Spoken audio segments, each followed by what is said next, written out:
በስመ አብ ወወልድ ወመንፈስ ቅዱስ አሐዱ አምላክ አሜን።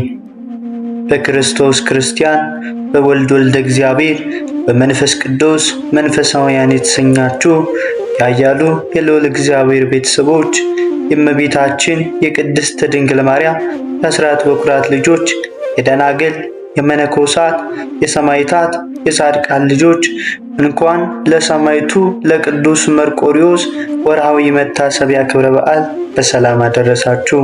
ዘውትር ሁሌም በዚህ ሰዓት በቤተ ክርስቲያናችን የሚነበቡትን ገድላት፣ ድርሳናት እንዲሁም ስንክሳር ሁሌም የሚቀርብበት ቻናል ስለሆነ በእውነቱ ናችሁ የሚታደምጡ ሁሉ ከቅዱሳኑ ረድኤትን በረከትን የምንካፈልበት እንዲሁም ከያዘንም ደዌ የምንፈወስበት ከሰይጣን እስራት የምንፈታበት መንፈሳዊ ቻናል ነውና በየቤታችሁ እንደውም በሁሉም ቦታ ሆናችሁ የምትከታተሉ ሁሉ ሰብስክራይብ፣ ላይክ እንዲሁም ሼር በማድረግ አገልግሎታችን ከዚህ በላይ ተደራሽ እንዲሆን ስንል በትህትና ቃል እናሳስባለን። የቅዱስ መርቆሬዎስ ወላጆቹ አስሊት ከምትባል ሀገር ቢሆኑም እርሱ ግን ተወልዶ ያደገው በሮሜ ከተማ ነው።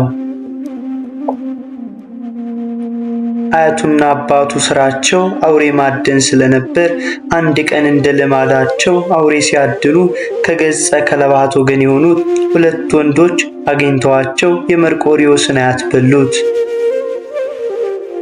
አባቱም ሊበሉት ሲሉ የታዘዘ መልአክ ከለከላቸው። ዙሪያቸውንም በእሳት አጥሮ ከበባቸው። እነርሱም በተቸገሩ ጊዜ ለመርቆሬዎስ አባት ሰገዱለት። በዚያን ጊዜም የእግዚአብሔር ፍጥረታቸውን ወደ ገራምነት ለወጠውና እንደ በጎች የዋሆቹ ነው አብረውት ወደ መንደር ገቡ።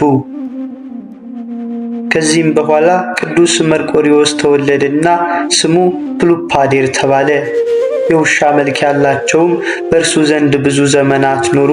ከዚህም በኋላ ክርስቲያኖች ሆኑ።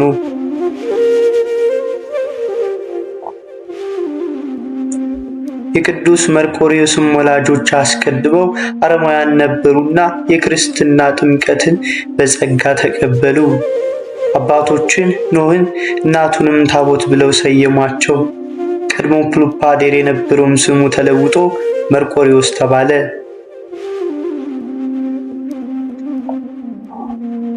መርቆሬዎስ ማለት የአብ ወዳጅ ማለት ነው።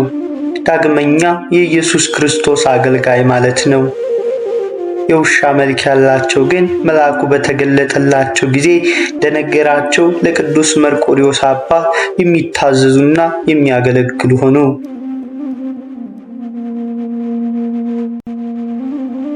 ንጉሡም የመርቆሬዎስን አባትና የውሻ መልክ ያላቸውን ዜናቸውን ሲሰማ ወታደሮቹን ልኮ በፊቱ አቆማቸው።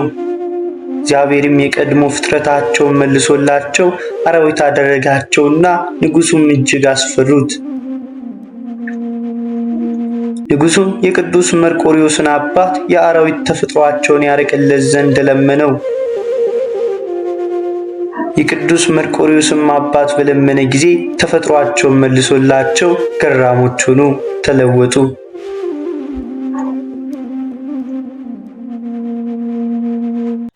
ንጉሡም የመርቆሬዎስን አባት ገዢና የሰራዊት አለቃ አድርጎ ሾመው። የውሻ ፊት ያላቸውም አብረውት ያገለግሉት ስለነበር ሁሉም ይፈራው ነበር። ንጉሡም የመርቆሬዎስን አባት ወደ ጦርነት ከላከው በኋላ ሳይመለስ ስለቀረ ሚስቱን ሊያገባ ታሰበ። የመርቆሬዎስም አባት የመርዶሳውያን አገሮች ሁሉ ገዥ በነበረው ንጉሥ ተይዞ ቢማረክ ግን ገዢው ክርስቲያን መሆኑን አይቶ አከበረው። ቆይቶም በአገሩ ላይ ሾመው። ሚስቱም ጠፍታ ከአገሯ ወጥታ ሄዳ ስለነበር ከባሏ ተገናኝተው በዚያ መኖር ጀመሩ። መርቆሬዎስም አባቱና እናቱ ከሞቱ በኋላ ንጉሡ በአባቱ ቤት ፈንታ በመርዶሳውያን አገር ላይ ሾመው። መርቆሬዎስ መኮንንነት በተሾመ ጊዜ ገጸ ከለባቱ አብሮት ነበር። ለመዋጋትም በወጣ ጊዜ የቀደመው የሐዋርያት የሆነ ተፈጥሮውን እግዚአብሔር ይመልስለት ስለነበር ማንም አይቋቋመውም፣ ማንም አይችለውም ነበር። ለቅዱስ መርቆሪዎስ ታላቅ የድል አድራጊነት ኃይል ተሰጠውና ዜናውም በሁሉም ሀገሮች ተሰማ። በሮሜ ሀገር ጣዖትን የሚያመልከው ዳኪዎስ የተባለውን ንጉሥ የበርበር ሰዎች ጋር ጦርነት ሊገጥም በወጣ ጊዜ እጅግ ሲበዙበት ፈራ፣ ደነገጠ፣ ተንበለበደም። ቅዱስ መርቆሪዎስም በጦሩ መካከል የተሳለ ሰይፍ የያዘ የእግዚአብሔርን መልአክ ስላየ ንጉሡን እግዚአብሔር ያጠፋችኋልና አትፍራ አለው። መልአኩም ሰይፉን ለቅዱስ መርቆሪዎስ ሰጠውና ጦርነቱን ድል ባደረክ ጊዜ እግዚአብሔርን አስበው አለው። ጦርነትን ድል አድርጎ ሲጨርስም መልአኩ ድጋሚ ተገልጦለት ለምን የፈጣሪን ስም መጥራት ረሳ አለው። ከጦርነቱም በኋላ ንጉሥ ዳኪዎስ ለጣዖታቱ ዕጣን በማሳረግ በዓልን አደረገ። ቅዱስ መርቆሪዎስም በዛ ስላልተገኘ ለጣዖታቱ ዕጣን በማሳረጉ እንዳልተባበረ ንጉሡ ሲያውቅ መልእክተኞችን ልኮ አስመጣው። ንጉሡም ከኔ ጋር ለምን አታጥንም ባለው ጊዜ ቅዱስ መርቆሪዎስ ትጥቁንና ልብሱን አውልቆ ከወረወረለት በኋላ ክብር ይግባውና አምላኬ ኢየሱስ ክርስቶስን ፈጽሞ አልክደውም፣ ለረከሱ ጣዖቶችም አልሰግድም አለው። ንጉሡም ተናዶ ልዩ ልዩ በሆኑ ስቃዮችም እጅግ አሰቃየው። ንጉሡም ስለ መርቆሪዎስ ብለው የሀገሩ ሰዎች እንዳይነሱበት ፈርቶ በብረት ችንካር ቸንክሮ የቀጰዶቅያና የእስያ ክፍል ወደ ሆነች ወደ ቂሳሪያ ከደብዳቤ ጋር ላከው። በዚያ እጅግ ካሰቃዩት በኋላ ንጉሥ ዳኪዎስ እንደታዘዘ ኅዳር 25 ቀን አንገቱን በሰይፍ ቆረጡትና የሰማዕትነት ተጋድሎን ፈጸመ። የሕይወትንም አክሊል ተቀዳጀ። በዓለም ሁሉ አብያተ ክርስቲያን ታነጹለት። እግዚአብሔርም ድንቅ ድንቅ የሆኑ ታምራትን በቅዱስ መርቆሪዎስ ስም አደረገ። ብዙ ታምራቱም አንዱ የቂሳሪያውን ሊቀ ጳጳስ ባስልዮስን ረድቶ ከሃዲውን ኡልያኖስን የገደለበት ነው። ኡልያኖስ ነግሶ የክብር ባለቤት ጌታችንን ክዶ ጣዖታትን ማምለክና ክርስቲያኖችን ማሰቃየት ነበር። የቂሳሪያው ሊቀ ጳጳስ ባስልዮስም አስተምሮ ሊመልሰው ወደ ንጉሥ ቢመጣ ክብር ይግባውና ኡልያኖስ ጌታችንን ሰድቦ ባስልዮስንም አሰረው። ባስልዮስም በእስር ቤት ሳለ በቅዱስ መርቆሪዎስ ፊት ጸለየ። ስዕሉም ወዲያው ተሰወረው። ያን ጊዜም ወደ ከሃዲው ንጉሥ ኡልያኖስ ዘንድ ሄዶ በጦር ወግቶ ገደለውና ወዲያው ወደ ቦታው ተመለሰ። ከጦሩም አንገትም ደም ይጠፈጠፍ ጀመር። ቅዱስ ባስልዮስም ከሃዲውን ንጉሥ እንደገደለው አውቆ የክርስቶስ ምስክር ጌታዬ ሆይ የእውነት ጸር የሆነ ኡልያኖስን ገደልከው አለው። ስዕሉም ያን ጊዜ አሁን እንደሚል ራስ ዘንበል አደረገ። ቅዱስ ባስልዮስም ደስ ብሎት እግዚአብሔርን አመሰገነ። ሌላው ሰማዕት ቅዱስ መርቆሪዎስ በታምሩ ከእስልምና እምነት መልሶ ክርስቲያን ያደረገው አንድ እስላም ሰው አለ። ይህም የቅዱስ መርቆሪዎስ ቤተክርስቲያኑ በተሰራችበት በምስር ሀገር የሚኖር ከመሳፍንት ወገን የሆነ ወጣት ነበረ። ከብዙ ሰዎችም ጋር ሆኖ ወደ መሐመድ መቃብር ለመሄድ እንዳሰበ ለአባቱ ሲነግረው ስንቅ ስንቀው በሰላም ወደ መዲና ሸኙት። መካ ደርሰውም ስራቸውን ፈጽመው ወደ ቤታቸው እየተመለሱ 7 ቀን ተጓዙ። በሌሊትም ሲጓዙ ስለ ሥጋዊ ግዳጁ ያ እስላም ወጣት ከግመል ላይ ወርዶ ለመጸዳዳት ዘወር አለ። እነርሱም አብሯቸው የሚጓዝ መስሏቸው ስለነበር ባልንጀሮችም በበረሃው ውስጥ ትተውት ሄዱ። እርሱም ወዴት እንደሚሄድ ስላላወቀ አራዊትም እንዳይበሉት ፈርቶ እጅግ ደነገጠ። በዚያም ጊዜ በምስር ሀገር በአባቱ ቤት አቅራቢያ ያለች የሰማዕቱ የቅዱስ መርቆሬዎስን ቤተ ክርስቲያን አስታውሶ በልቡ ቅዱስ መርቆሬዎስ እንዲያድነው በመለመን ተሳለ። ወዲያውም ቅዱስ መርቆሬዎስ በፈረሱ ተቀምጦ ወደ እርሱ መጣና ከወዴት ነህ? ከዚያ በረሃ ውስጥ እንዴት ጠፋ? አለው። ወጣቱ እስላምም የሆነውን ነገረው። ቅዱስ መርቆሬዎስም ና በኋላዬ በፈረስ ላይ ተፈናጠጥ አለውና በአየር ላይ እየበረረ በምስር ሀገር ወዳለች የቅዱስ መርቆሬዎስ ቤተክርስቲያን ውስጥ እንደ ዓይን ጥቅሻ ደረሰውና ለተዘጋጅ በውስጡ አስገባውና ከእርሱ ተሰወረ። ይህም ወጣት በኋላ አምኖ ተጠምቆ ብዙ ሰማዕትነት ተቀብሏል። ገዳምም ገብቶ ብዙ ከተጋደለ በኋላ እንደገና ወደ ሀገሩ ተመልሶ ብዙዎችን ወደ ክርስትና መለሰ። የሰማዕቱ የቅዱስ መርቆሬዎስ ረድኤት በረከት በእኛም በመላው ሕዝበ ክርስቲያን ላይ አድሮና ጸንቶ ይኑር ለዘላለሙ አሜን። አንድ አምላክ በሚሆን በአብ በወልድ በመንፈስ ቅዱስ ስም መስከረም 25 በዚች ቀን ታላቅ ነቢይ ዮናስ አረፈ።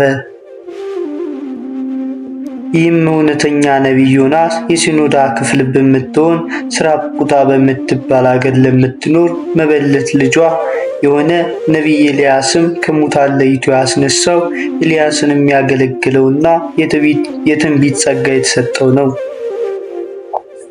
ከዚህም በኋላ ስሙ ከፍ ከፍ ያለና የተመሰገነ እግዚአብሔር ወደ ነነዌ ሀገር ሄደ ሀገራቸው እስከ 3 ቀን ድረስ ትጠፋለች ብላ አስተምር ብሎ አዘዘው። እግዚአብሔርም ይህን ባለው ጊዜ ዮናስ በልቡ እንዲህ ብሎ አሰበ። እግዚአብሔር ሊያጠፋቸው ቢወድ ኑሮ ሂድ አስተምር ብሎ ባላዘዘኝ ነበር። እግዚአብሔር መሐሪ ነውና ሲያስተምራቸው እኔ በእነርሱ ዘንድ ሐሰተኛ ነቢይ እንዳልባል እፈራለሁ። ከቶ ትምህርቴን አይቀበሉኝም ወይም ይገሉኛል። ወደዚህችም ሀገር ሂጄ እንዳላስተምር ከእግዚአብሔር ፊት እኮበልልና ብታጣ ይሻለኛል አለ። ወንድሞች ሆይ ከፈጣሪው ከእግዚአብሔር ፊት ለፍጡር ማምለጥ ይቻለዋልን? ይህንስ ዮናስ የእስራኤልን ልጆች ከሚያስተምሩ ነቢያት ውስጥ ሲሆን ይህን አያውቅም። ነገር ግን እግዚአብሔር በረቀቀ ጥበቡ ይህን አደረገ እንጂ። ዮናስ በሳንበሪ ሆድ 3 መዓልትና 3 ሌሊት አድሮ መውጣት መድኃኒታችን በመቃብር ሆድ 3 መዓልትና 3 ሌሊት አድሮ ከዚህ በኋላ ከሙታን ተለይቶ ለመነሳቱ ምልክት ይሆን ዘንድ ነውና። ዮናስም ከአሳንበሪ ሆድ ያለምንም ጥፋት እንደወጣ እንዲሁ መድኃኒታችን ያለመለወጥ ተነስቷልና። እንዲህም ሆነ ከእግዚአብሔር ፊት ዮናስ ሸሽቶ ወደ ተርሴስ ሀገር ሊሄድ ተነሳ። ወደ ኢዮጴ ሀገርም ወርዶ ወደ ተርሴስ ሀገር የሚሄድ መርከብን አግኝቶ በገንዘቡ መርከቡን ተከራየ። ከእግዚአብሔር ፊት ኮብልሏልና ከእነርሱ ጋር ወደ ተርሴስ ይሄድ ዘንድ ወደ መርከብ ወጣ። እግዚአብሔርም ታላቁን ነፋስ ወደ ባሕር አመጣ። የባሕሩም ማዕበል ከፍ ከፍ አለ። መርከባቸውም ሊሰበር ቀረበ። ቀዛፊዎቹም ፈርተው ወደ ጣዖታቸው ሄዱ። መርከባቸውም ይቀልላቸው ዘንድ ገንዘባቸውን ዕቃቸውን አውጥተው ወደ ባሕሩ ጣሉ። ዮናስ ግን በዚያን ጊዜ ወደ ከርሰ ማሩ ወርዶ ታኝቶ ያንኮራፋ ነበር። መርከቡንም የሚቀዝብ ቀዛፊ ወደ እርሱ ወርዶ ምን ያስተኛል? እንዳልሞት እግዚአብሔር ያድነን ዘንድ ተነስተ የፈጣሪን ስም ጥራ አለው። ይህች መከራ ያገኘችን ስለማናችን ኃጢአት እንደሆነ እናውቅ ዘንድ እርስ በርሳችሁ እንውጣ እንጣጣል ተባባሉ። ዕጣ በተጣጣሉም ጊዜ ዕጣ በዮናስ ወጣበት። እነሱም ይህች መከራ ያገኘችን በማናችን ኃጢአት እንደሆነ ንገረን፣ አንተስ የምታመልከው ምንድን ነው? ከወዴትስ መጣ? አገርስ የት ነው? ወዴትስ ትሄዳለህ? ወገንስ ማን ነው አሉት። ዮናስም እኔስ የእግዚአብሔር ባሪያው ዕብራዊ ነኝ። ፈጣሪ ምድርንና ሰማይን ባሕሩንና የብሱን የፈጠረ እግዚአብሔር ነው አላቸው። እነዚያም ሰዎች ታላቅ ፍርሃትን ፈርተው ምን አድርገሃል አሉት። እርሱ ነግሯቸዋልና ከእግዚአብሔር ፊት ኮብልሎ እንደሄደ እነርሱም አወቁት። ባሕሩ ይታወክ ነበርና ታላቅ ማዕበልም ተነስቶ ነበርና ባሕሩ ይተወን ዘንድ እንግዲህ ምን እናድርግ አሉት። ዮናስም አንስታችሁ ወደ ባሕር ጣሉኝ፣ ባሕሩም ይተዋችኋል። ይህ ታላቅ የማዕበል ሞገድ የመጣባችሁ በእኔ ምክንያት እንደሆነ አውቃለሁ አላቸው። ባሕሪቱ ትታወካለችና ማዕበሊቱም ባነሳሳቸው ትነሳለችና እነዚያ ሰዎች ወደ ምድር ሊመለሱ ወደዱ፣ ነገር ግን ተሳናቸው። ሁሉም አንድ ሆነው ወደ እግዚአብሔር ጮኹ። አቤቱ ስለዚህ ሰው በእውነት ልታጠፋን አይገባህም። አቤቱ እንደወደድክ አድርገሃልና የጻድቅ ሰው ደም አታድርግብን አሉ። ከዚህም በኋላ ዮናስን አንስተው ወደ ባሕር ጣሉት። ባሕሩም ዳረጎዋን ተቀብላ ጸጥ አለች። እነዚያ ሰዎች እግዚአብሔርን ፈሩት፣ ለእርሱም መሥዋዕትን ሰዉ፣ ስለትንም ተሳሉ። እግዚአብሔርም ታላቅ ዓሣ አንበሪን ዮናስን ይውጠው ዘንድ አዘዘው። ዮናስም በዓሣ አንበሪ ሆድ 3 መዓልትና 3 ሌሊት ኖረ። ዮናስም በአንበሪ ሆድ ውስጥ ሳለ ጸሎትን ጸለየ። ከዚህም በኋላ በነነዌ አገር በኩል የዓሣ አንበሪ ዮናስን ወደ የብስ ምድር ተፋው። የእግዚአብሔርም ቃሉ ዳግመኛ ወደ ዮናስ መጣ። ቀድሞ አስተምር ብዬ እንደነገርኩ ወደ ታላቂቱ የነነዌ አገር ተነስተህ ሄደህ አስተምራቸው አለው። ዮናስም እግዚአብሔር አስተምር ብሎ እንደነገረው ተነስቶ ወደ ነነዌ አገር ሄደ። ነነዌ ግን ለእግዚአብሔር ታላቅ አገር ናት። በዙሪያዋ ያለ ቅጽዋም ከበረ እስከ በር ድረስ በእግር የ3 ቀን ጎዳና ነው። ወደ ከተማም ሊገባ ደርሶ ያን ቀን መንገድ ሲቀረው ነነዌ እስከ 3 ቀን ትጠፋለች ብሎ አስተማረ። የነነዌም ሰዎች በእግዚአብሔር ቃል አመኑ። ጾምን እንጹም ብለው አዋጅ ነገሩ። የክት ልብሳቸውንም ትተው ማቅ ምንጣፍ ትልቁንም ትንሹንም ለበሱ። የነነዌ ንጉሥም ይህን ሰምቶ ከዙፋኑ ተነሳ፣ ልብሰ መንግሥቱንም ትቶ ማቅ ለበሰ፣ በአመድ በትቢያ ላይም ተቀመጠ። ሰዎችንም ቢሆኑ ከብቶችም ምንም አይብሉ፣ ትልልቆችም ትንንሾችም አይጠጡ፣ እንስሶችንም ወደ ሳር አይሰማሩ፣ ውሃም አይጠጡ ብሎ አዋጅ ነገረ። እግዚአብሔርም ከክፉ ሥራቸው እንደተመለሱ አይቶ በእነርሱ ላይ ያደርገው ዘንድ ከተናገረው ክፉ ነገር ተመለሰ። በእነርሱ ላይም ክፉ ጥፋትን አላደረገም። ዮናስም ጽኑ ሐዘንን አዘነ። ወደ ፈጣሪው እግዚአብሔርም እንዲህ ብሎ ለመነ። ጥንቱን በአገሬ ሳለሁ እንዲህ ብዬ የተናገርኩ አይደለሁምን? አንተ ይቅር ባይ ሩሩም ከመዓት የራቅ ቸርነት የበዛ እውነተኛ የሆንክ ክፉ ነገርን ከማምጣት እንደምትመልስ አውቃለሁ። ስለዚህ ካንተ ኮብልዬ ወደ ተርሴስ ሄድኩ። ነቢየ ሐሰት እየተባልክ ከመኖር ሞት ይሻለኛልና አቤቱ አሁን ነፍሴን ከሥጋዬ ለያት አለ። እግዚአብሔርም ዮናስን በዚህ አገር አንተ እጅግ ታዝናለህን? አለው። እርሱም አዎን አዝናለሁ አለ። ከዚህም በኋላ ዮናስ ከከተማ ወጥቶ ከከተማው ውጭ ተቀመጠ። ጎጆም ለራሱ ሰራ። በአገር ላይ የሚያደርገውን ነገር እስኪያይ ድረስ ከጥላዋ ስር ተቀመጠ። ይበቅል ዘንድ በዮናስ ራስ ላይ የሸፈነው ዘንድ እግዚአብሔር ቅልን አዘዘ። ቅሉም በዚያን ጊዜም በቅሎ የዮናስን ራስ የፀሐይ ትኩሳት እንዳያሳምመው በዮናስ ራስ ላይ ሸፈነው። ዮናስም በቅሊቱን መብቀል ታላቅ ደስታ አደረገ። እግዚአብሔርን በማግስቱ ትሉ ይምጣ ቅሉንም ይምታ ብሎ አዘዘ። ቅሊቱንም ቆረጣት፣ እርሷም ደረቀች። እግዚአብሔርም ፀሐይ በወጣ ጊዜ የሚያቃጥል አሮላ ያለበት ነፋስ ይምጣ ብሎ ዳግመኛ አዘዘ። ነፋሱም መጥቶ የዮናስን ራስ አሳመመው። እርሱም አእምሮውን እስከ ማጣት ደርሶ በልቡናም ተበሳጭቶ ከመኖር ሞት ይሻለኛል አለ። እግዚአብሔርም ዮናስን በቅሊቱን መድረቅ እጅግ አዘንክን አለው። እርሱም አዎ ልሙት እስከ ማለት ደርሼ አዘንኩ አለ። እግዚአብሔርም አንተስ በአንድ ሌሊት በቅላ በአንድ ሌሊት ለደረቀች ውሃ ላለጠጣሃት ላልደከምክባት ቅል ታዝናለን? ቀኝና እግራቸውን ላይ ከ10 2 እልፍ የሚበዙ ሰዎች እንዲሁም ከብዙ እንስሶች ላሉባት ታላቅ አገር ለሆነች ነነዌ እኔ አላዝንላትምን? ከበደሉ ተመልሶ ንስሐ ለሚገባ እኔ መሐሪ ይቅር ባይ ነኝና አለው። ከዚህም በኋላ ዮናስ ተነስቶ ወደ ሀገሩ ተመልሶ በሰላም አረፈ። መላ ዕድሜው 170 ነው። ለእግዚአብሔር ምስጋና ይሁን። እኛንም በጸሎቱ ይማረን፣ በረከቱም ከኛ ጋር ትኑር ለዘላለሙ አሜን።